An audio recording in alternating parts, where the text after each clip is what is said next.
Je vais faire ce que tout le monde fait, là.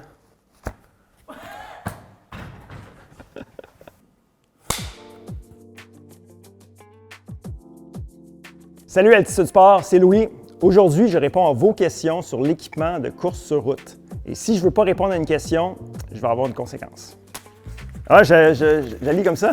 Ah, malade, incroyable. C'est quoi la pire erreur que les gens font avec leur gear? Une des erreurs que le monde font, c'est d'acheter peut-être le modèle le plus haut de gamme, pensant que ça va être le meilleur soulier.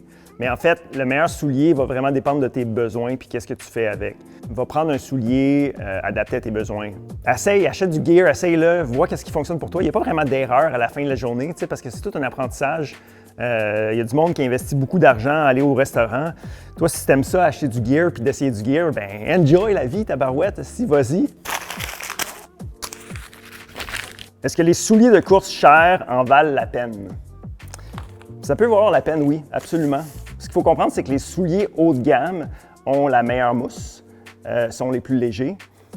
Donc, si vraiment la performance ultime, c'est ce que vous recherchez, ça vaut la peine.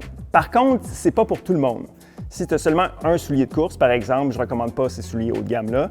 Ce qu'il faut comprendre, c'est qu'ils sont moins confortables, ils sont très légers, mais courir avec ça tous les jours, ça peut être un problème. C'est juste qu'il y a certaines personnes qui pensent qu'automatiquement, en payant plus cher, ça va être le bon soulier pour eux, puis ça, c'est un problème.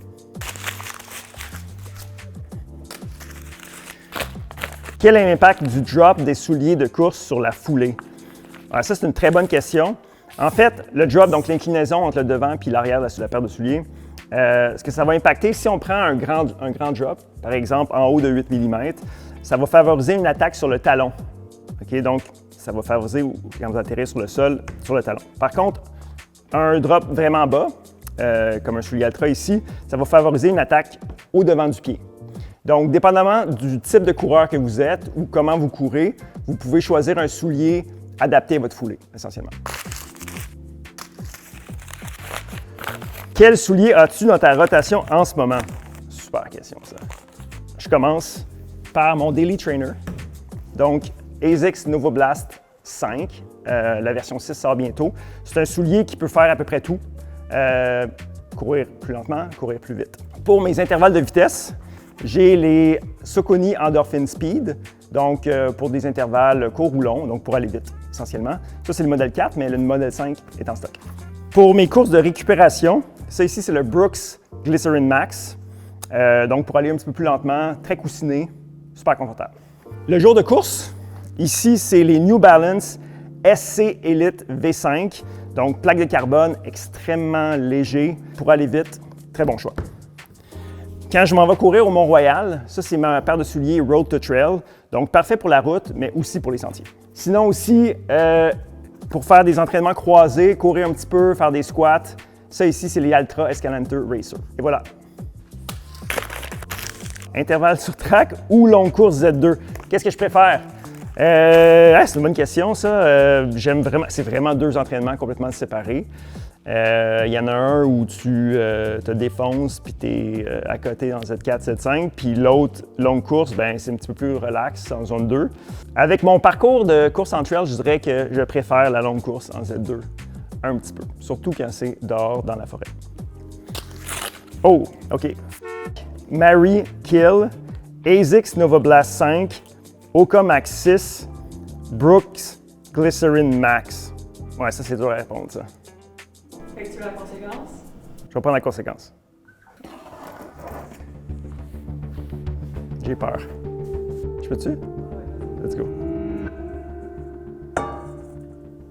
Ah, ben ça a l'air du jus de fruits, genre.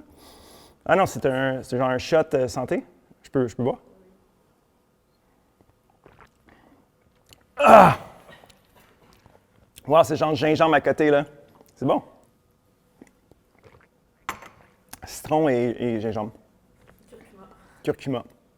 Wow, je vais vieillir 3 ans plus vieux avec ça. Wow! Je commence à rentrer dans le beat, là. Moniteur de fréquence cardiaque, pour quel coureur et pourquoi l'utiliser? Tout d'abord, la fréquence cardiaque, c'est quand même une bonne métrique pour mesurer l'effort. Ça vient avec la plupart des montres de course. Donc, c'est aussi à la base de plusieurs métriques avancées comme le training load qu'on retrouve sur plusieurs plateformes, Coros, Garmin, Strava. Donc voilà. Après ça, c'est intéressant aussi si tu veux plus de fiabilité dans ta fréquence cardiaque, tu peux te prendre un chest strap pour mesurer avec plus d'efficacité ta fréquence cardiaque. Il y a aussi plusieurs plans d'entraînement qui font appel à la fréquence cardiaque, donc ça devient très, très, très pratique si tu t'entraînes beaucoup, si tu fais des intervalles, puis si tu veux, par exemple, t'assurer de rester en zone 2 dans tes sorties plus lentes ou te pousser plus fort dans tes sorties, dans tes intervalles. Est-ce que les souliers de course avec plaque de carbone en valent vraiment la peine? Ça, c'est intéressant, en fait, parce que les études démontrent que la plaque de carbone, en fait, c'est pas le facteur le plus important de la performance, c'est le poids. Donc, quand on parle de super shoes, qui ont pratiquement toutes des plaques de carbone, en fait, c'est le fait qu'il y ait des mousses avec un très bon retour d'énergie puis des mousses très légères qui fait que c'est des souliers de performance. Parce que la plaque de carbone, en soi, les études, ils s'entendent pas puis c'est pas tout à fait clair comment ça améliore la performance. Donc, bref, ça en vaut la peine parce que ça vient avec les souliers haut de gamme, les souliers les super shoes, mais la plaque de carbone en soi, c'est pas clair à voir. Veste de course versus ceinture, laquelle choisir pour courir? Bien, ça va vraiment dépendre en fait du style que tu veux. Ça, c'est le numéro 1. Mais surtout, c'est combien d'équipements tu veux transporter, en fait. Donc, ici, j'ai 2 ceintures et une veste. En fait, ici, j'ai une ceinture petite qui contient, par exemple, tes clés, ton portefeuille, peut-être une gourde. Ici, j'ai une ceinture qui est beaucoup plus large. Ici, tu peux mettre tes pôles, tu peux mettre 2 gourdes, ton téléphone. Et finalement, ici, on a une veste qui est parfaite pour quand tu as vraiment beaucoup de choses. Tu peux mettre 2 gourdes, tu peux mettre des vêtements de rechange. En ville, en course sur route, pour vrai, la ceinture, c'est parfait. C'est quoi une dépense inutile que tout le monde fait? C'est une bonne question, ça. Y a-t-il une conséquence si je réponds pas? Ah. Ben, je prends la conséquence, tiens. Ça a l'air plus maison que l'autre, là. Ah, mais c'est un latte. Dois nous faire un soulier de course en latte art, s'il te plaît. Hey, déjà que je suis incapable de faire du latte art, j'ai aucun skill de latte art, mais OK, regarde. J'ai vu du monde faire ça, fait que je pense que c'est correct. C'est bon? Ça commence. OK. Puis là, rendu ici, là. Non, il n'y a rien qui se passe, là. Il n'y a rien qui se passe. Avec les petits lacets ici, Yann. Oh! Avec la semelle.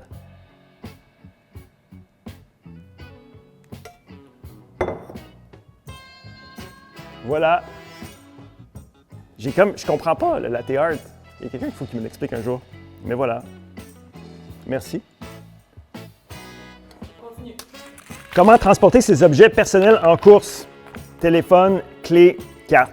Bien, ça fait un petit peu un lien avec ce que j'ai dit tout à l'heure par rapport aux vestes et à la ceinture de course. Mais il y a une troisième option. Maintenant, la plupart des shorts ont des poches pour contenir, dans le fond, ton téléphone. Par exemple, ici, c'est un modèle de Satisfy. Le téléphone rentre super bien. Donc, et il y a même une petite lanière pour tes clés. Donc, si c'est juste pour un téléphone, une carte, une clé, moi, je recommande une short avec une poche. Si vous allez au-delà de ça, bien là, c'est la ceinture devient intéressante. Dans ma poche. Celle-là. Comment choisir une montre de course? Bien, tout dépend de ce que tu recherches. Je vais te dire, moi, mes critères importants. Numéro 1, c'est la batterie. Ce que je vois souvent, c'est des personnes qui achètent des montres plus lifestyle que de sport, avec une batterie de 1 à 2 jours. Puis ce qui arrive, c'est qu'ils oublient de la charger. Tout le temps, elle est morte ou elle reste, en fait, sur ta table de chevet. Donc, pour moi, numéro 1, c'est la batterie. Ensuite, l'écran. L'écran, c'est quand même important. Plus tu as un écran qui est en haute définition, les nouvelles montres, tu vas avoir plus d'informations. Même maintenant, il y a des écrans AMOLED, donc beaucoup plus clairs. Une fonctionnalité que j'aime beaucoup, puis tout le monde rit quand je la mentionne, c'est la flashlight. Je ne sais pas si vous la voyez. Je ne pourrais plus vivre sans ça, pour de vrai. Sinon, il y a vraiment des bons modèles. Pas besoin de payer très, très, très, très cher pour avoir un modèle qui track ton pace, ton avec un GPS, donc ta distance. J'aime bien aussi le suivi du sommeil. Ça, c'est intéressant. Fait que moi, je recommande vraiment la batterie. Un modèle aussi qui est résistant. Si tu la portes tout le temps, tu vas la cogner. Donc, un modèle résistant. Mais sinon, les nouveaux modèles sont tous assez fiables. Voilà mes critères. Le meilleur nouveau soulier de course de 2026 sur la route. Moi, mon coup de cœur de la saison, je l'ai apporté ici, c'est le Saucony Endorphin Azura. C'est un modèle, c'est un daily trainer, donc c'est fait pour aller à peu près n'importe quelle sortie, des sorties plus lentes, des sorties plus rapides. Ce que j'aime beaucoup, premièrement, tu as ce que Saucony appelle le speed roll, fait que c'est le fait qu'il y ait un rocker, donc ça te propulse vers l'avant. Aussi, c'est une mousse qui est un peu plus ferme. Aujourd'hui, la plupart des nouveaux souliers ont des mousses assez molles, avec beaucoup, tu sais, molle ne veut pas dire pas de retour d'énergie, mais quand même, c'est particulier. Si tu aimes une mousse un petit peu plus ferme, je recommande énormément le Saucony Azura. J'ai beaucoup de plaisir à courir avec. Fait que c'est mon soulier de la saison 2026. C'est sorti il y a 2 mois et puis j'ai l'impression qu'on va le revoir. Comment savoir quand on doit remplacer ses souliers de course? Pour vrai, il n'y a comme pas de truc magique. Moi, ce que je fais, c'est que je mets tous mes souliers sur Strava, puis je vise à peu près entre 400 et 700 km. Mes souliers les plus durables vont aller jusqu'au-delà de 1000 km. Après ça, quand même, il y a des signes visuels. Là. Des fois, vous allez voir la semelle qui est vraiment usée ou vous allez avoir des trous. Ceci dit, quand il y a des petits trous dans le upper, on peut encore courir avec. Donc, puis l'autre aspect aussi, c'est si tu sens qu'il y a moins de retour d'énergie. Par contre, c'est quand même difficile à discerner. Là. Donc, moi, je vous encourage à tracker vos kilomètres sur les souliers de course. Puis, à la fin de la journée, aussi, vous pouvez les changer quand vous êtes capable de les voir. Bas de course technique versus coton, quelle différence et pourquoi ça compte? Le problème avec le coton, en fait, c'est que ça absorbe l'humidité. Donc, ça va devenir mouillé. Aussi, tu vas avoir froid. Donc, favorise des matières synthétiques ou en laine de mérino naturelle. Ici, par exemple, j'ai un bas Smartwool en mérino. Moi, c'est pratiquement juste ça que je prends pour courir. Il y a plusieurs grandeurs, plusieurs épaisseurs. Super bon choix si vous voulez courir. Quelle marque est surcotée selon toi? Et là, tu me mets dans une situation difficile. Je vais y aller avec la conséquence.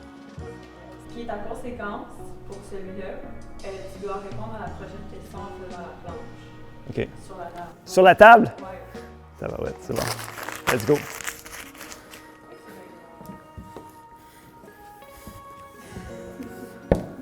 C'est comme ça une planchette.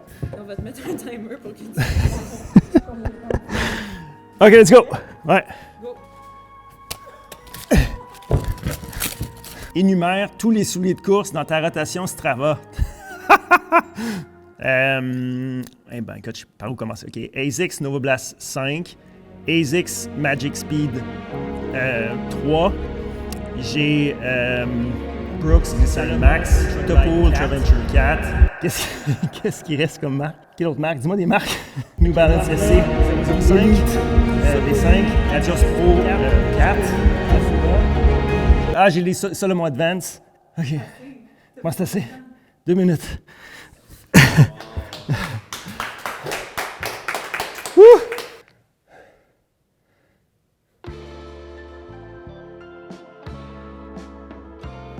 Donc là, je dois construire un kit de course pour une personne très spécifique. Je lis coureur, 3 ans d'expérience, 40 km par semaine comme volume, veut passer au prochain niveau et améliorer son temps sur marathon en septembre.